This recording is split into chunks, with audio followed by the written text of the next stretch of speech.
Jornal de Itajubá é um oferecimento de Auto Motoescola Minas Gerais, alto índice de aprovação.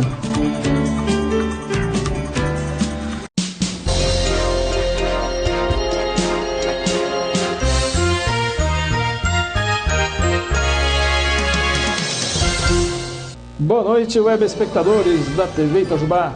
Hoje é dia 16 de novembro de 2016, desta quarta-feira, estamos iniciando mais uma edição do Jornal de Itajubá, aqui pela TV Itajubá, esta TV que é de alcance mundial.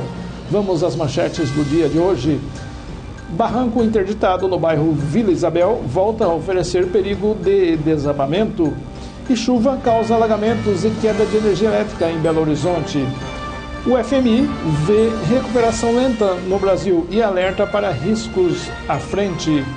Assistam estas e outras notícias agora aqui no Jornal de Itajubá.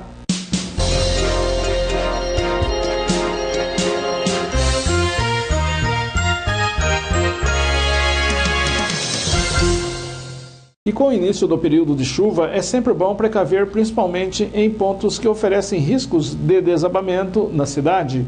Hoje, a equipe da TV Itajubá esteve no bairro Vila Isabel e registramos que o barranco já interditado volta a oferecer perigo de desabamento. Foi gerada uma fenda oferecendo riscos a formar um bolsão de água e, consequentemente, o desabamento de todos este volume de terra, que é um sinônimo de perigo a todos aqueles que transitam na rua e as casas vizinhas. Vejam a matéria completa com a repórter Aline Cristina. Carlos, hoje nós estamos aqui no bairro da Vila Isabel, onde os web espectadores podem perceber pelas imagens que o morro, que já estava interditado há um tempo atrás, ele cedeu mais um tanto aqui. Vocês podem estar notando aí pelas imagens o quanto de terra que já desceu em vista das edições anteriores que nós noticiamos aqui no Jornal de Itajubá. Na edição anterior foi feita uma solicitação de interdição. Porém, hoje, por essas imagens, e devido a esse período de chuvas que está se aproximando, percebemos que é necessário uma ação além da interdição, porque nesse pedaço, os web espectadores podem perceber que é um grande buraco onde está sendo mais um depósito de lixo e onde nós estamos agora neste momento, com as chuvas, isso aqui pode se transformar de fato em um piscinão. Isso pode comprometer muito a segurança das pessoas que transitam nesta rua, aqui no bairro da Vila Isabel. Como os web espectadores podem perceber pelas imagens, há um grande número de casas que podem ser atingidas caso esse tanto de terra venha a desmoronar mais um pouco. Então, nós estamos aqui fazendo essas imagens para vocês perceberem que, reforço, de fato é necessário muito mais uma interdição, é necessário ações concretas. Nós estamos agora com a Janete, que é proprietária aqui de um estabelecimento que fica bem de frente com o barranco aqui interditado. Bom dia, Janete. Bom dia. Ô, Janete, fala pra gente um pouquinho dessa questão do barranco que está aqui em frente ao seu comércio, que está interditado. Você se sente segura em relação a essa interdição? O que você acha que deveria ser feito? Essa situação, o que está representando para a senhora? Perigo, né? Época de chuva, pode descer a terra, o pessoal joga muito lixo ali e a prefeitura não fez nada até agora. Eu posso falar isso. E a senhora se sente bastante insegura porque só foi feita uma interdição. Não veio ninguém ainda fazer algum outro serviço? Ninguém veio ver nada? Como? Não veio ninguém fazer nada, não. Né, o prefeito veio, não tem nada, não. A senhora percebeu se de 2 anos para cá houve mais queda de terra, mais desmoronamento ou continua a mesma coisa? Está descendo o barranco, né? A gente tem medo da época da chuva, aí o barranco descer. Diretamente do bairro Vila Isabel, Aline Cristina para o Jornal de Itajubá. E com o objetivo de prender e apreender de indivíduos envolvidos em crimes da região, a Polícia Civil organizou uma grande operação nesta semana. Um dos crimes solucionados e que terminou com a prisão de 2 maiores e apreensão de 2 menores de idade foi o latrocínio no bairro Juru-Jerivá. Foram cumpridos diversos mandados de busca, prisões e apreensões, sendo que ainda foram feitas apreensões de drogas. Segundo o inspetor Everton Vieira, a operação foi muito bem sucedida. Como resposta ao homicídio ocorrido no bairro Canaã, um adolescente foi apreendido no dia seguinte e confessou o crime. O jovem foi novamente chamado e deu mais detalhes sobre o ocorrido, que está apurado e aguarda desdobramentos futuros. O roubo da lotérica também está bem encaminhado. Maiores detalhes não foram revelados para não prejudicar as investigações.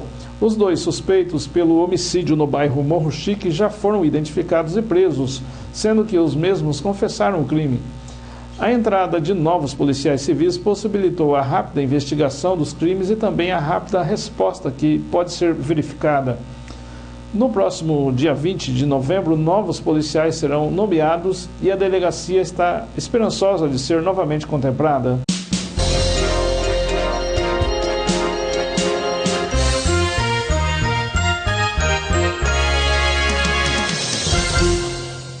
E a chuva deixou vários pontos de Belo Horizonte sem energia elétrica na noite desta segunda-feira. Na região Centro-Sul, bairros como São Pedro e Santo Antônio também ficaram sem luz. Na rua Leopoldina, a escuridão era total. O apagão atingiu quarteirões inteiros. A Companhia Energética de Minas Gerais, a CEMIG, informou que o motivo do corte foi a queda de uma árvore na rua Santo Antônio do Monte. Segundo a companhia, o fornecimento foi parcialmente restabelecido às 23 horas desta segunda-feira.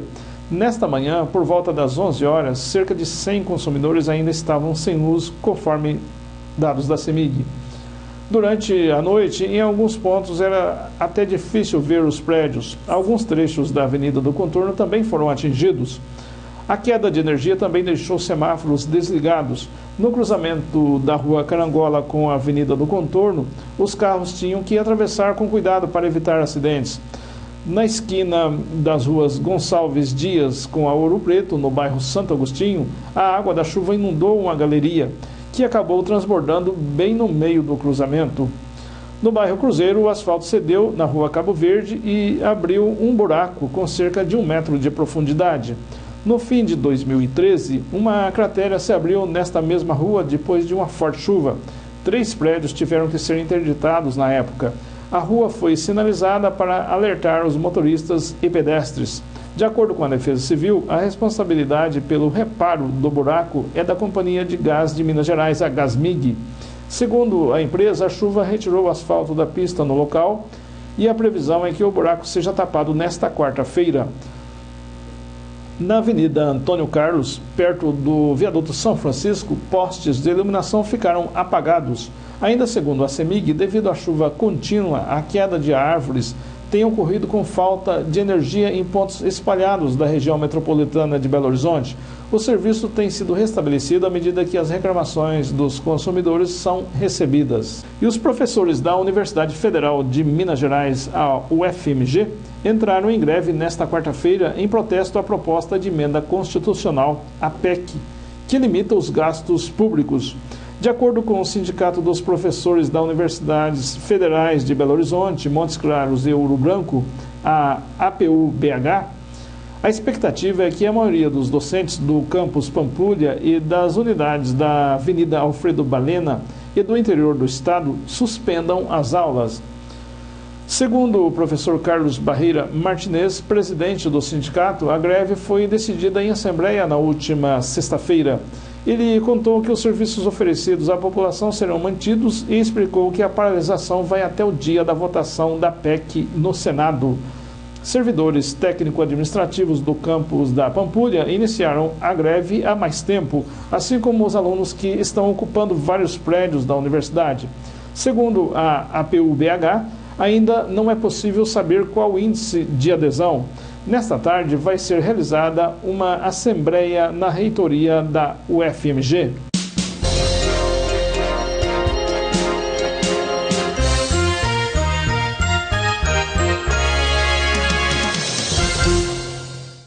Comitê Executivo do Fundo Monetário Internacional, o FMI, disse nesta terça-feira que a economia brasileira pode estar perto de sair de uma forte recessão, mas enfrenta um longo e duro caminho de recuperação que depende da aprovação de reformas impopulares.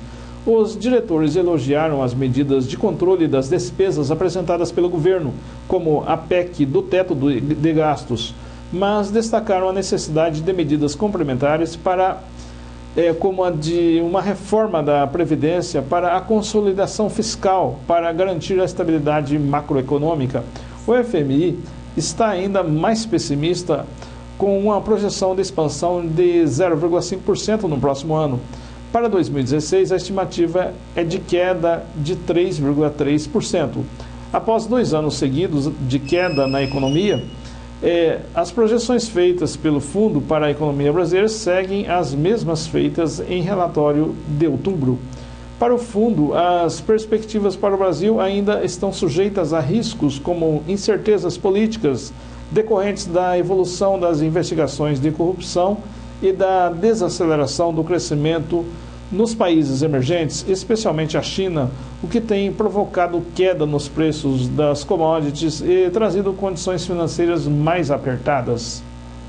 E o Ministério Público Federal investiga o repasse de 89,5 milhões de reais para empresas ligadas ao operador financeiro Adir Assad e para o advogado Rodrigo Tacra Duran, alvos da 36ª fase da Operação Lava Jato, por 2 consórcios e empreiteiras que executaram as obras de ampliação da Marginal do Tietê na capital paulista entre os anos de 2009 e 2011.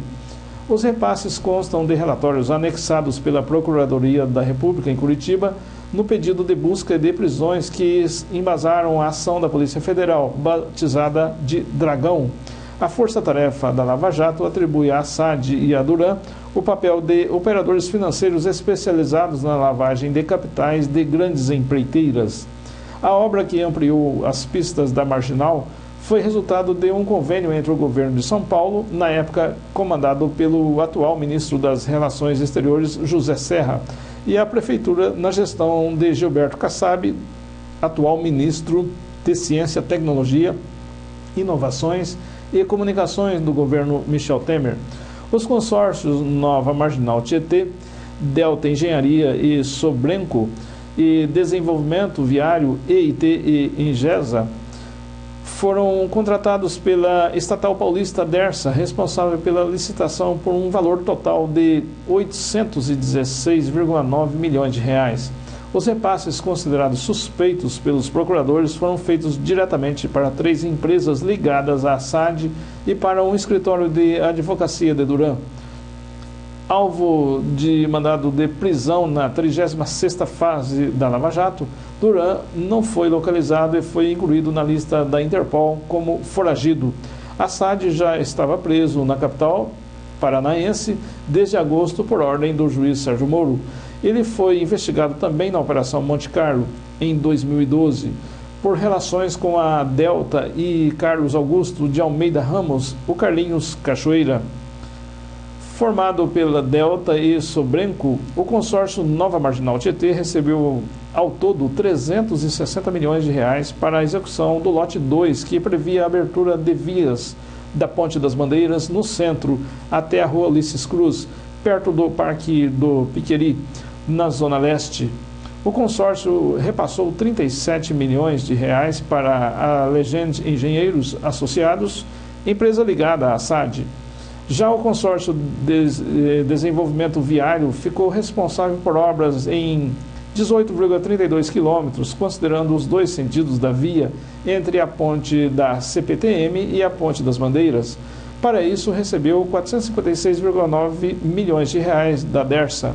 Conforme o Ministério Público Federal, a associação entre a EIT e a EGESA pagou à JSM Engenharia e Terraplanagem 20,8 milhões de reais e 16,1 milhões de reais à SM Terraplanagem, ambas vinculadas à Assad. O grupo EIT repassou ainda 11,9 milhões de reais à JSM Engenharia e outros 3,7 milhões de reais ao escritório de advocacia de Duran.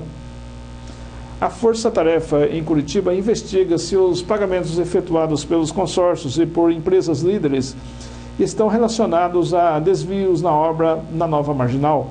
Caso a suspeita se confirme, a investigação deve ser encaminhada para a Procuradoria da República em São Paulo. Os procuradores já apuraram que, em um período que compreende os pagamentos dos consórcios na Nova Marginal para pessoas jurídicas ligadas à SAD entre os anos de 2007 e 2010, empresas do operador fizeram aportes de 17 milhões de reais para a Econocel vinculada à Duran.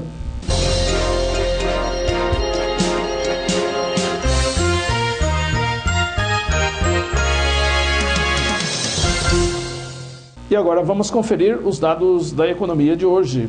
O dólar entrou esta manhã com queda de 0,53% a R$ 3,42. E o euro também entrou com queda de 0,5% a R$ 3,67.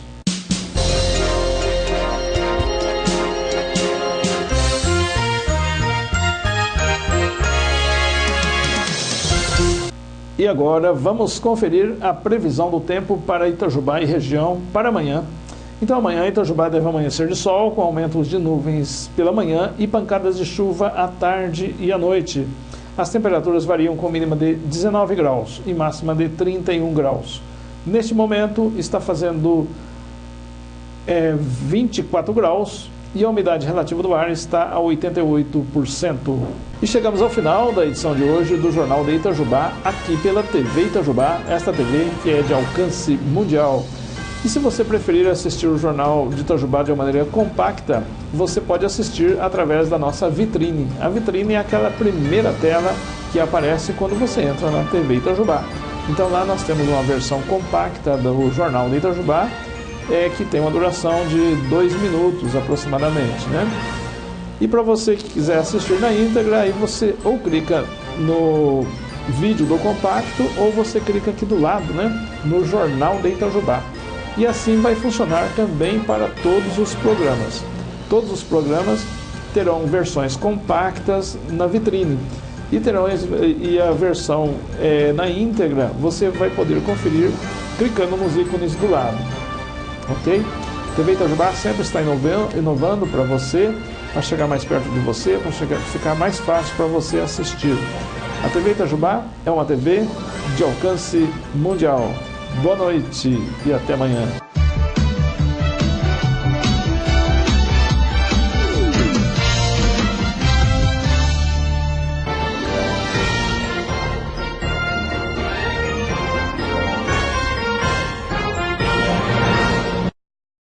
Jornal de Itajubá é um oferecimento de Auto Motoescola Minas Gerais. Alto índice de aprovação.